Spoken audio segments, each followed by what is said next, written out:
Hey everybody, this is HD. Welcome back to game number 2 between KyrixZenith and Foxer, and this is once again in the G-Star All-Star Grand Finals matchup. This is a best of 3 series. So far, if you guys haven't seen the last game, go check it out. And so far, KyrixZenith has shown that he is a dominant force in a macro style game. He had 50 something drones at the 10-minute mark, which is actually quite insane. Most players don't get 50 drones until a good 15 minutes into the game because you're always kind of worried about building attacking units. You're never really thinking, oh, I should just drone up and I can be greedy. But these pro gamers are so good at knowing when to build drones and when to build attacking units. And really, KyrixZenith showing that he can macro up his butt off. And unfortunately, Foxer not really able to hang in tune with that kind of a game. It looks like KyrixZenith here is going to move his Overlord in, and is he going to pull it away? Yes, he is going to pull it away as soon as the Overlord came to see the command center. So right now, Foxer has no idea where the Zerg player has spawned, and I'm actually a little curious to see if Foxer is going to try the Foxer strategy this time. Last game, he tried to play macro, didn't exactly work out as planned. And maybe he's going to try the Foxer strategy. Throw down a couple barracks, pull all your SCVs off the line, and then use a mule to make money back at home. But it looks like Foxer is not going to do that. He's actually going to get a refinery here. Standard. And maybe he thinks that he can play a standard game against KyrixZenith. Maybe last game was a fluke. But at either rate, we'll see what happens. It looks like KyrixZenith here will be opening with 14 pool, 14 gas. So he will have a little bit less economy when compared to going with a 14 hatch, but this is a little bit more safer. And of course, if Foxer had gone for a Foxer strategy, I think KyrixZenith here, maybe that's why he was worried about it. Maybe that's why he went for the 14 gas, or 14 pool, 14 gas. Also, a second gas going up here, which is actually a little strange. Now I have my head scratching because usually Zerg players don't get a second gas this early on. So wow, maybe KyrixZenith here is going to be the one who's going to bust out some cheese. Oh wow, he's pulling 3 drones onto each extractor as well. Could it be some kind of a one base muta play? I don't know what his strategy here is. He does have a couple Zerglings, and it's going to be absolutely key that he kills off this scouting SCV. He cannot allow the SCV to get into his base, and he's already moving his Zerglings out to take this Zelnaga watchtower so he can see when the SCV comes. It looks like Foxer here opening up with factory once again. So we may see the factory starport build. I don't think we're going to see Hellions as there's no reactor right here. And it looks like the Zerglings are actually going to make their way all the way over to the Terran main. So this SCV will eventually get into the Zerg base. And yeah, we do have a lair coming up. So your guess, guys, is as good as mine. It could possibly be some one-base Nidus strategy, or it could be one-base muta. And right now, Foxer is going to see the lair, and he's going to see the dual gas. So he knows that something very, very weird is about to happen. And oh, look at this. We are actually going to see Foxer abuse Lost Temple. He's going to go for a Thor drop. He's got Armory and Starport. And the plan here was to drop a Thor on the ledge, and a Thor drop on the ledge on Lost Temple is so brutal and so difficult for Zerg to deal with if they have a natural expansion. But this game, KyrixZenith one step ahead says, nope, I'm not going to give you that benefit. I'm not even going to go for my natural. I'm going to play one base strategy, and I'm going to go for one base mutas. So, wow, this Thor drop could be completely countered. The dropship isn't going to even be able to fly around if mutalists are already on the field. And of course, a Thor drop right here won't even be able to kill anything because there's no hatchery there. So KyrixZenith here really one step ahead.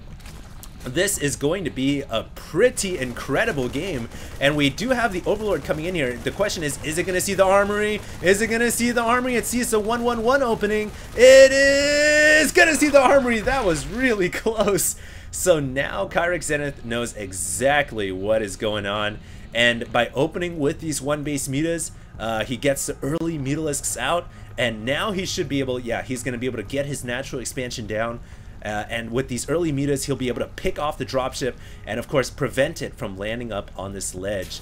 So, nice strategy. Whoa, what is going on here? We have a bunch of SCVs coming off the line for Foxer. So, hey, I guess Foxer can't count him out. He can still Foxer any time of the day. I think he's going to drop the Thor off right here, and then he's going to pick up the SCVs and drop them next to the Thor and just set them to auto repair. Yeah, all these SCVs are on auto repair. Oh, wow, Foxer could actually end the game right here, right now. We're going to go ahead and switch over to Foxer's player camera view as he's focused entirely on bringing the Thor and bringing the Thor's hammer down. We do have 5 Mutalisks coming out. All these SCVs trying to get repair on the Thor. Oh, wow. And of course, the SCVs not taking high priority over on repair, and the units here not focusing the SCVs down first. That Thor is just so difficult to kill when it's on auto repair, and it is doing some pretty good damage. But I think that, ooh, nice play right there from KyrixZenith. He was actually able to take out the Thor, and he's going to be able to pick off the dropship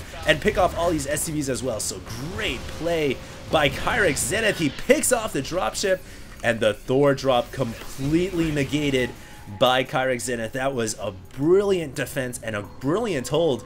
I don't think that Kyrix really lost that many drones. If anything, right now he's even with the Terran player. So maybe he lost a couple, but at the end of the day, killing off that dropship and killing off about 5 or 6 SCVs definitely sprung KyrixZenith forward. And I think Foxer now the one who's in a lot of trouble. KyrixZenith going to prepare for a 2-pronged attack, and Foxer really needs to quickly mount up some units. He needs to get a 2nd and a 3rd barracks down. Here comes the 3rd, and he needs to get some Marines out to deal with all these Lings and Mutas. Some Lings going to try to puncture through the front door while the Mutalisks engage at the back, but a Thor wisely placed here. That's all the anti-air that a Terran player really needs. Screw the missile turret. The Thor has like a missile turret on each arm in the first place, so you really don't need missile turrets when you've got this many Thors. And yeah, these Mutalisks are going to be pushed away. Now, I think that you guys have to remember, this is the 2nd game. KyrixZenith, if he wins this game, he is the winner of the G-Star All-Star Grand Finals, and Foxer is actually, this is a do or die game, so he has to win this game or he's out.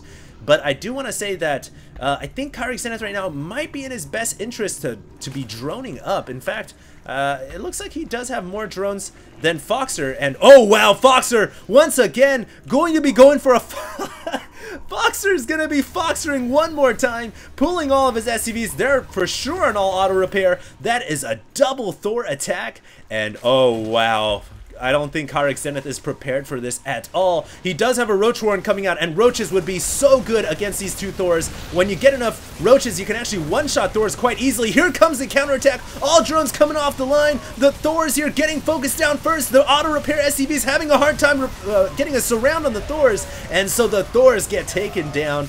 KyrixZenith here once again holds off the Cheese McGee's. And I think that Foxer here may have just Foxered himself into a grave. He's going to have to fall back once again. And, well, at least this time Foxer didn't lose a dropship. Because the Thor back here is going to protect it. But, oh, wow. Maybe I spoke too soon, because these Mutas obviously can do the magic box trick. They take out the Thor with the help of the Zerglings. And now Foxer is in a really deep hole. This hole is so deep, I don't see how anybody could dig their way out of it. Here comes the Lings and Mutalisks. They are going to pick off the handful of reinforcing Marines. And now Foxer, I think he may have to GG out of this game. If we look at the income tab, it is 19 to 30. KyrixZenith here inside the base with 2 Mutalisks and a handful of Lings. This is enough to pick off the reinforcing Marines as soon as they pop out. Looks like he's going to focus on this bunker first, which may actually be a mistake. And we do have more. Ooh, a lot of Roaches coming into the front door. These Roaches actually, I see why KyrixZenith wanted to pick off that bunker. Now the Roaches have a free entrance to come into Foxer's base. We're going to go ahead and switch over to Foxer's player camera view as he's working the Terran main and he's macroing all at the same time. We can see that there's actually enough Roaches here to pick off that Thor. The Thor is at 50 health, 40 health, 50 health, 40. It's actually not going to die. Foxer holds on with his last Thor just at the last second, and he's able to repel the Roaches. So Foxer, oh wow, Foxer at the very last second, he could have lost the game, but he hangs in with the help of Thor and auto repair. That time he was able to repel the Roaches, but KyrixZenith here undeterred, gonna continue to push forward. He's gonna try to take out the barracks first. Foxer needs to get on repair on the barracks. The barracks in the orange. It is now burning as smoke and flames plume out of the barracks. It looks like all these lings trying to find their way in as well. The barracks gets taken down, and now all the roaches and lings are gonna be able to run in. If this isn't GG, then I don't know what is. Foxer is quickly losing all of his SCVs because they're out there repairing and they're not mining minerals. It looks like this Thor right here may stay alive. Oh my goodness, this Thor has 17 kills and it has still not died. That Thor has been... That guy should give these SCVs a kiss because those guys have been keeping the Thor alive all game long. And KyrixZenith, he's still pouring on the herd. He's still bringing in a flood of roaches and lings just like game number 1. Such a relentless Zerg player. He knows he has better economy. He knows he can end the game right now. But it looks like he's finally gonna fall back and he's gonna be content to get another expansion and play the macro game. So he is gonna work these gold rocks and he's gonna get another hatchery up. And KyrixZenith now is in a huge lead. Foxer still not really sure what to do. He's going to actually bring a Thor ship around the backside of the Zerg main, and he's going to try to do some damage with this Thor drop. We'll see how much drones he can pick off. It looks like the Queen not even dying. Queen gets out of the way, finally gets picked off, and then the roaches and lings coming back to repel the Thor ship. So right now, KyrixZenith, everything is just going great for him. I could not imagine a better position for the Zerg player. He's held off every single attack from Foxer. He opened up with this one base muta strategy and it worked out brilliantly. And now Foxer, the one who's actually starving himself out. You guys can see these mineral fields are starting to get a little depleted here. They're at 215, 180. Yeah, this is a borrowed lifeline for Foxer because in the next couple of minutes he's gonna run out of money. And so he's either going to have to go for one last all-in attack with all of his SCVs, or he's going to have to try to secure the natural. And honestly, I think Foxer may be too far behind to try to play a macro game. I don't think he should try to secure another expansion. I think Foxer should pull all of his SCVs and go for one last Foxer attack. It can happen. It can work. Foxer here coming in with a couple of dropships, but oh wow, the Mutalisk here. If they pick off this dropship, this would be so huge. It looks like they're going to continue to give chase to the dropship, and they're going to take it down, but the Thor, the cargo, the valuable commodities were dropped off. And so that a huge crisis there was averted for Foxer, not losing the Thor. And so I'm just waiting to see what Foxer's going to do here. What's his strategy? Is he going to push out with a mass Thor walk, the walk of death, the march of death with auto repair SCVs, or is he going to go for a command center? It looks like, wow, he's actually going to try to play a macro game as he's got another CC coming up. I don't think he realizes that the Zerg player now, KyrixZenith, does have the gold hatchery running. So, oh wow, this is just not looking good whatsoever for Foxer. He's gonna bring over this Thor, pick off the Zergling that was controlling the watchtower, but these Mutalisks here to intercept the Thor. The Thor here stranded. It's gonna have to drop off on the high ground so it doesn't die to the lings, but the lings taking the Zelnaga watchtower means the roaches can actually attack upwards. And oh wow, Foxer gonna load up and run away. So Foxer catching another break there, gets his Thor ship out of the way. That could have been really risky, and he could have ended up losing that Thor, but didn't happen there. And now Foxer is going to try to secure his natural expansion. We can see some creep pooping out of this Overlord, but not close enough to prevent the command center from landing. And now Foxer does have a decent position as he's got his natural expansion up. He's definitely not out of this game, but he's certainly very, very far behind. He's going to have to make something happen. He's going to have to hold on to this natural and at the same time try to attack the Zerg Gold. But it looks like KyrixZenith, the one who's going to go for an attack here, bring in all of his roaches and his mutas. The Thors getting loaded up by the dropships to try to protect them from damage, but this could be too much for Foxer to handle. And yeah, that's going to be GG.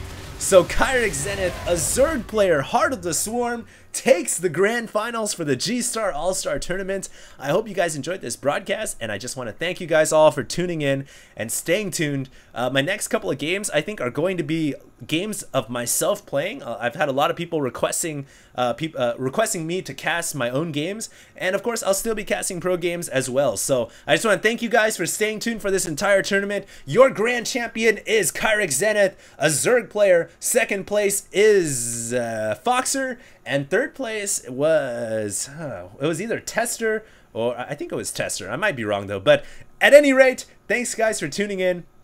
And this is going to be HD signing out. Till next time.